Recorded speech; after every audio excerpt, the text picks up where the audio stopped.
Hey, so you probably heard this at some point. I remember years ago hearing someone talk about replacing the words I have to with I get to. So rather than saying something like I have to go to work today, you'd reframe it as I get to go to work today as a way to kind of shift or reorientate towards a spirit of gratitude rather than obligation. The thinking being that it reminds you, oh, I have a job I get to do, which pays the bills, keeps my family alive, allows me to buy things that make my life better in some way.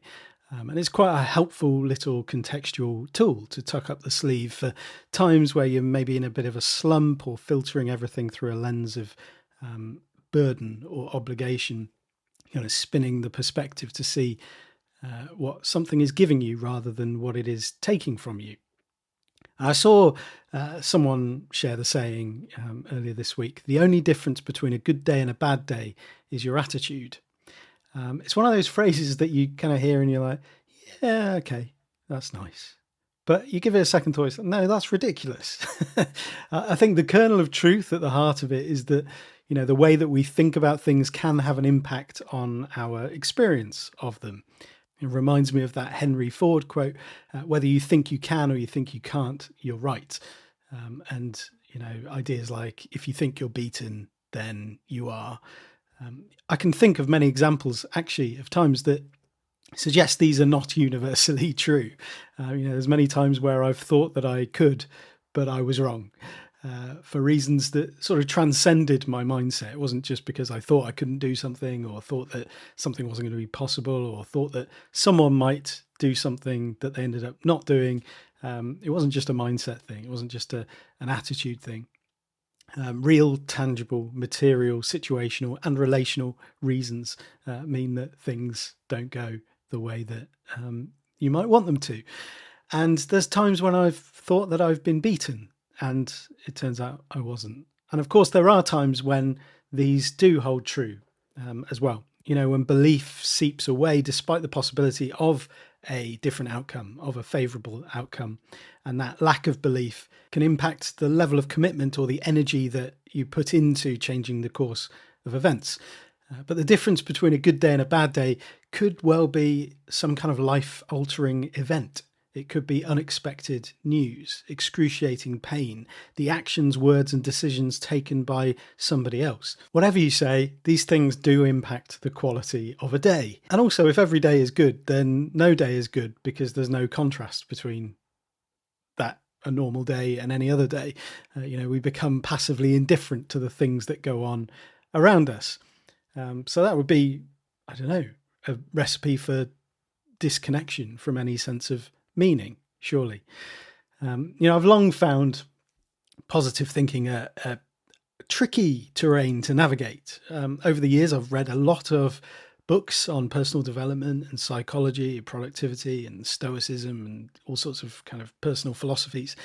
I've done coach training qualifications. I've listened to countless podcasts, obviously, talks, seminars on, all of these sorts of topics.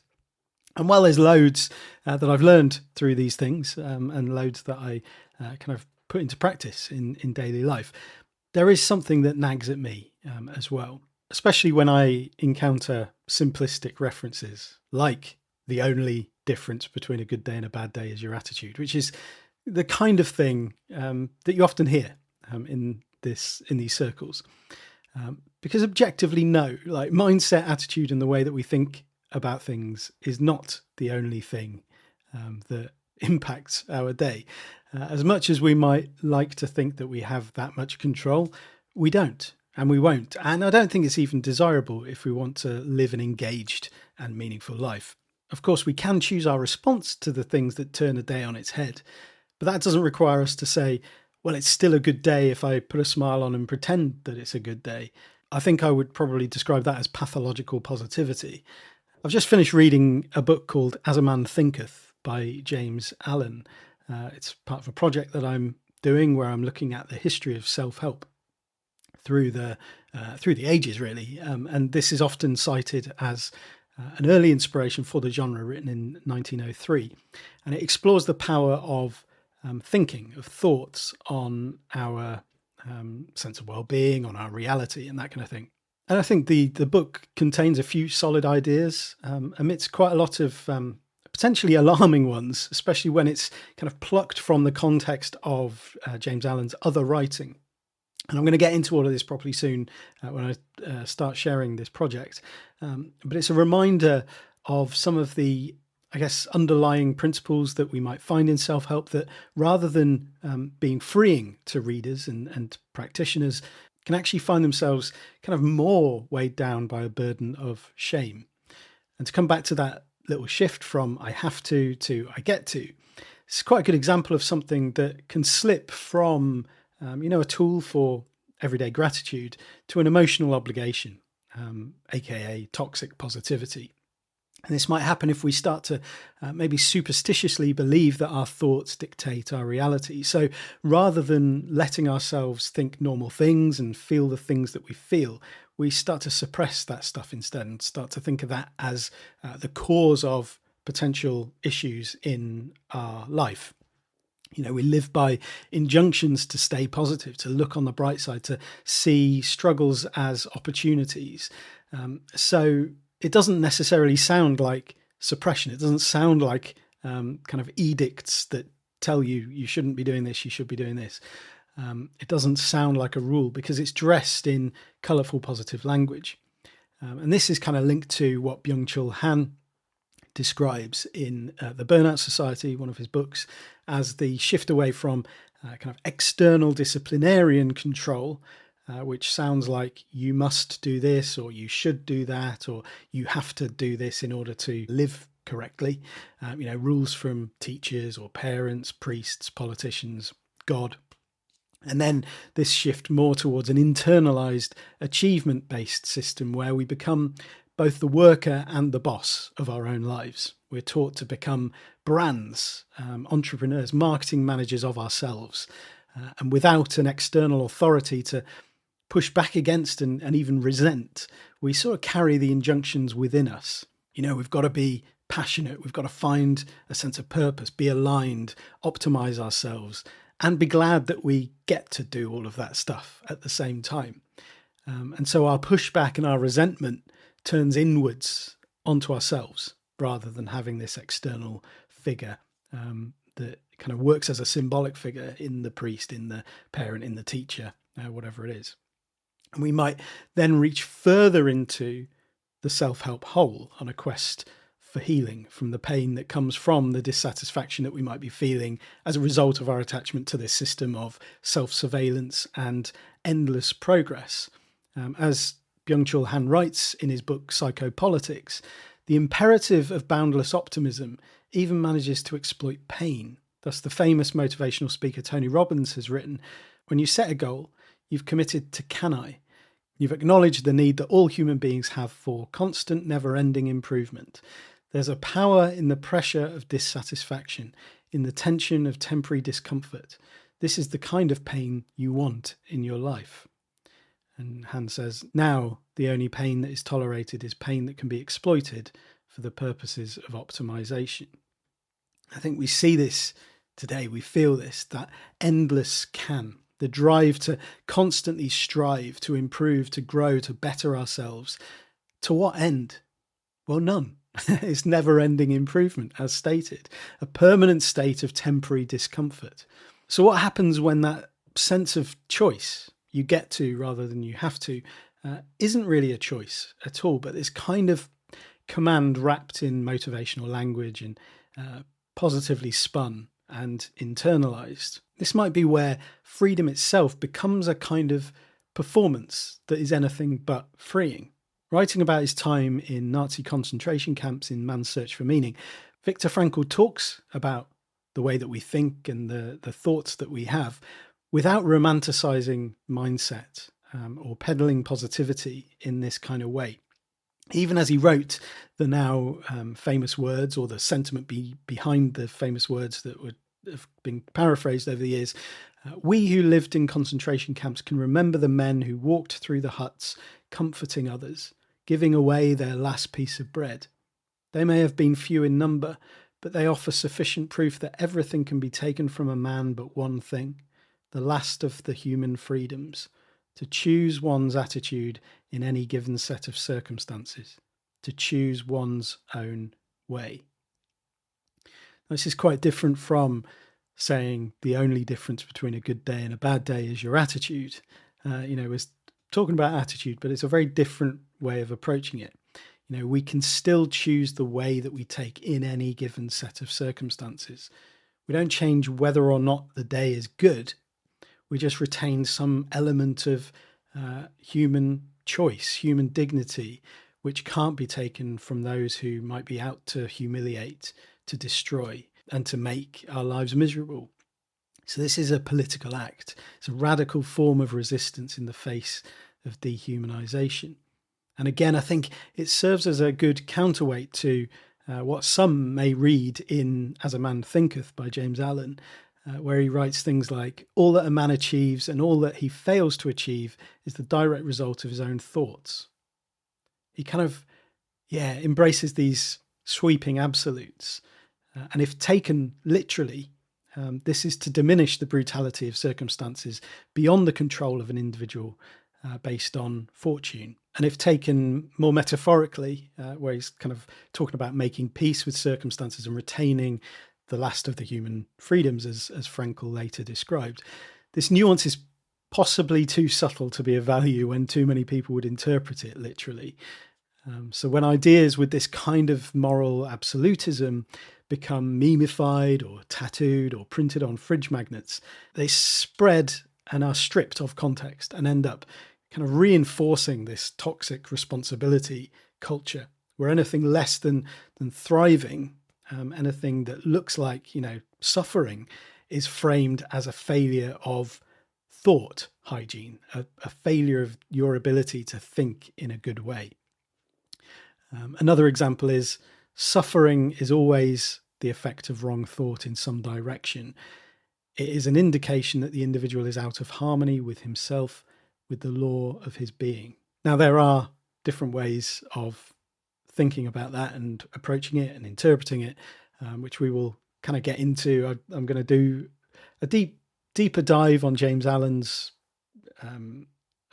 collection of books, and look at some of them and the way that his writing progresses through his life.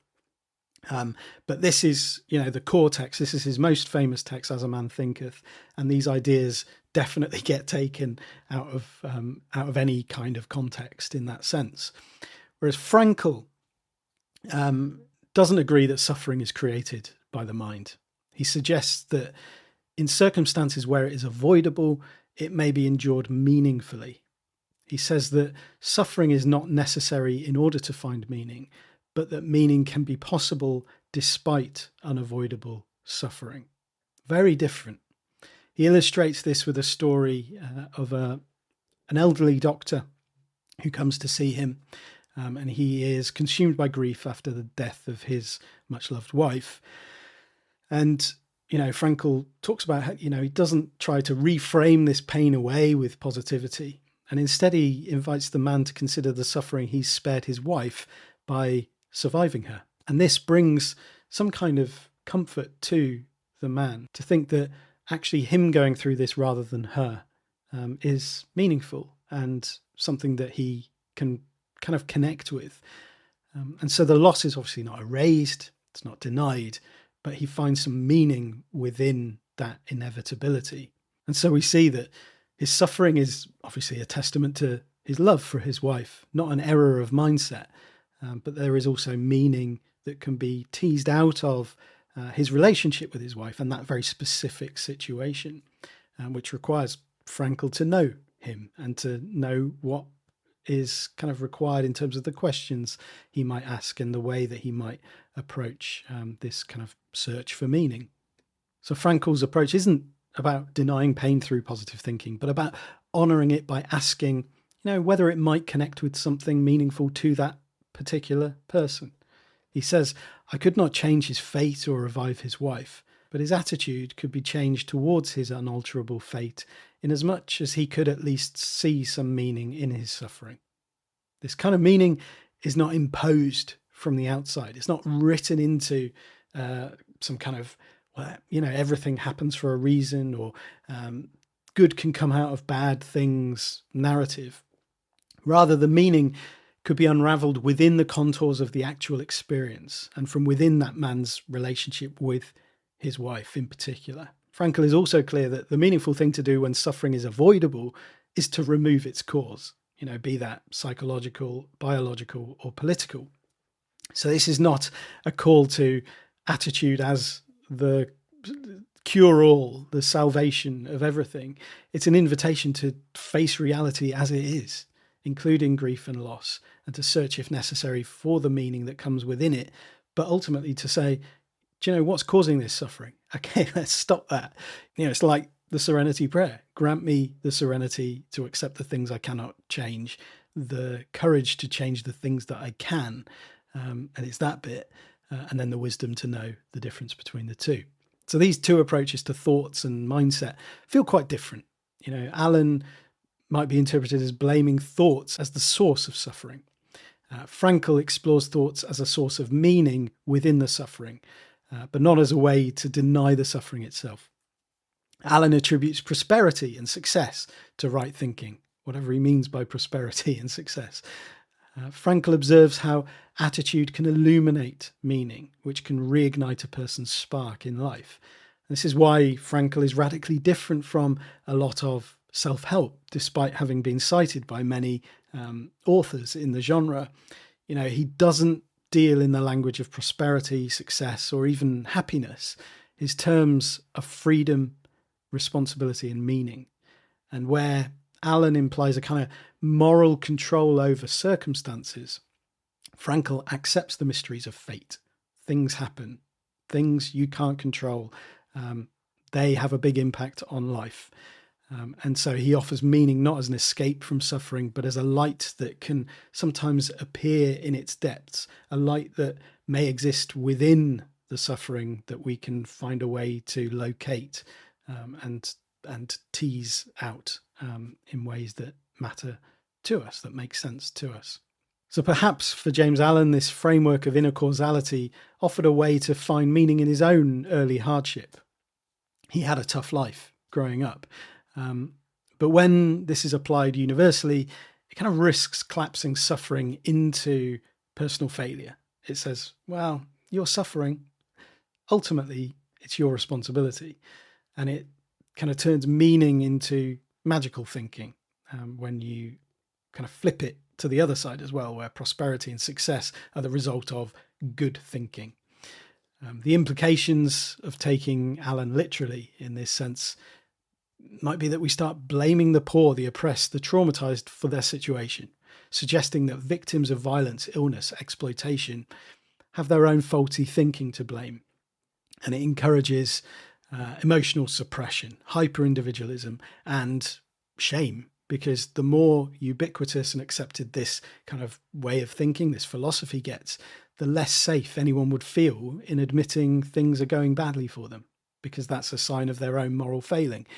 It erodes community. It leaves people not only suffering, but feeling ashamed of their suffering, because it doesn't get rid of any suffering, because suffering doesn't come from this place. And this seems quite extreme, but it's what happens when we take this kind of thinking, even as a metaphorical nudge, to its logical extremes. We notice that it's so open to misreading, to misapplication, that it can cause real harm, especially when it's taken up by modern influencers or certain coaches who are selling mindset as a cure-all for material dissatisfaction, hardship, and oppressive conditions that come from systemic causes. So maybe the shift to take here is not from moving I have to I get to, but from I've got to be positive. I've got to put a positive spin on this to, well, I can be present and I can be real. Even when things are hard, I get to feel sad. I get to feel like this is not easy. I get to feel that this is a challenge. And that's part of life. And that is part of what then allows me to choose my response to that. Frankl's invitation to choose our attitude isn't about pretending that we love everything that we're doing and love every moment and that we need to put a smile on and put a positive spin on it. It's about finding some kind of personal agency within the situation, even if we wouldn't choose it. And that can be a really radical act. And this is the kind of freedom that we see at the end of Nosedive, which is one of my favourite episodes of Black Mirror.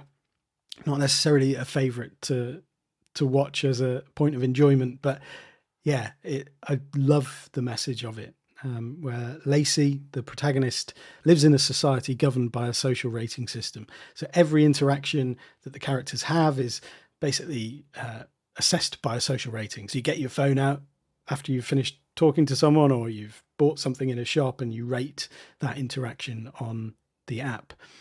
And the overall average rating is essentially currency that then opens up access to better conditions, better opportunities in society. Deeply disturbing dystopian situation. Surveillance is all carried out socially between people. So it speaks to Byung-Chul Han's achievement society in that sense. It's not a disciplinarian society. It's not like your 1984, where Big Brother is the tyrannical authoritarian government that sees everything and is overseeing everything. Because actually there is no explicit authoritarian presence. People wear their masks and perform with fake smiles and superficiality. It runs on fear with a facade of freedom and choice. The fear is of what someone might rate you if you do something wrong or mess a social situation up. So everything is this performance. Everything is behind the mask. People buy into the promise of the system as well, which is another important component of this. The promise is to unlock a better future. This is something Lacey is trying to do. She really wants to have access to a better housing complex so that she can move up in the world. And so we end up following the uncomfortable and awkward demise of Lacey in this social sense. And she's, bagged a great opportunity to accelerate her social ratings by rolling with some high-profile socialites as the maid of honor for her childhood best friend's wedding. And one thing leads to another, and the downward spiral, that nosedive, commences. And for me, the beautiful moment of this episode comes as she loses everything and she's bottomed out of the social ranking system. She is a mess. And it's beautiful because she's in this jail cell at the end. She hasn't got a phone. There's another person who's in prison with her, and they start hurling insults at each other. And this is the first time that she is free. She is free to express herself, free to express all of this stuff that is just pent up inside her. Completely unfiltered, completely uncensored. And there's just something beautiful about that kind of juxtaposition of being in the jail cell, but being free at the same time. And it really speaks to me of that kind of burnout presented by Byung-Chul Han. It's not just the volume of work that exhausts people. It's the pressure to perform in all of these other ways, this endless can, this self-optimization, this pressure to just constantly be improving ourselves. There's always something else I could be doing. I don't have to do this. I get to do it. Come on, put a smile on it. You get to do this. And I get to do that as well. And I get to do this. And I get to do all of these things. When people talk about burnout in personal development and coaching spheres, they often kind of see the problem as one of sort of energy management or a lack of boundaries or whatever. But these diagnoses, these sort of, when we look at these things as the source, they're safely ensconced within the framework of individual responsibility and optimization. They don't look at these wider systemic factors. They rarely question the system that tells us that we must constantly be growing, to be improving, to be reframing, to become more. And in fact, a lot of well-being stuff will kind of talk about these kinds of mindset hacks, these reframing, these rewording ideas like, well, maybe it's just you're thinking yourself into spirals of negativity. And, I heard you say, I have to go and pick the kids up. What if you reframe that as, I get to go and pick the kids up? And so, there's this paradox, I suppose, at the heart of this, that the same mindset that leads to burnout in this sense is what we're sold as the cure for burnout. Are you burned out because maybe you weren't aligned enough with meaning and purpose? You burned out because your morning routine isn't quite dialed in enough. You burned out because you weren't reframing your to-do list with enough gratitude. These aren't things that you have to do. These are things you get to do. Come on. Yeah. I don't know. Do you relate to any of this stuff? I guess the question for me would be, what if it's not the thing you think is broken that is broken, but it's the assumption that there's a better version of that thing, or there's a better version of you that needs to be unlocked for satisfaction to occur? And what if freedom isn't something that you earn by fixing your thinking or fixing your mindset, but it's something that kind of emerges organically when you stop trying to find it, stop trying to force it? What sort of deep rest might that make space for? I don't know. I'd be really interested to hear any thoughts that you have on any of this, whether it rings true, whether I'm barking up the wrong tree. I don't know. But I'm, looking forward to getting into more of this sort of stuff, because I think it does feel like a big issue at the moment. And I kind of see a lot of the burnout stuff where I keep thinking, I'm pretty sure trying to solve the problem with more of the source of the problem here. And obviously it's different for different situations and different people. And that's always the case. But just these general trends towards that kind of thing, I don't know, worth scrutinizing at least. So yes, I will be back again soon with another episode of the Gentle Rebel podcast. Until then, do remember that you are an artist. The world needs your art. You don't have to kind of add another thing to your to-do list, but just be you. It'd be great to know that you're just being in the world. All right, stop rabbiting. Bye. So shines a good deed in a weary world. In disguise, we can be, we can be, we can be, we can be, we can be, we can all be angels in disguise, we can be.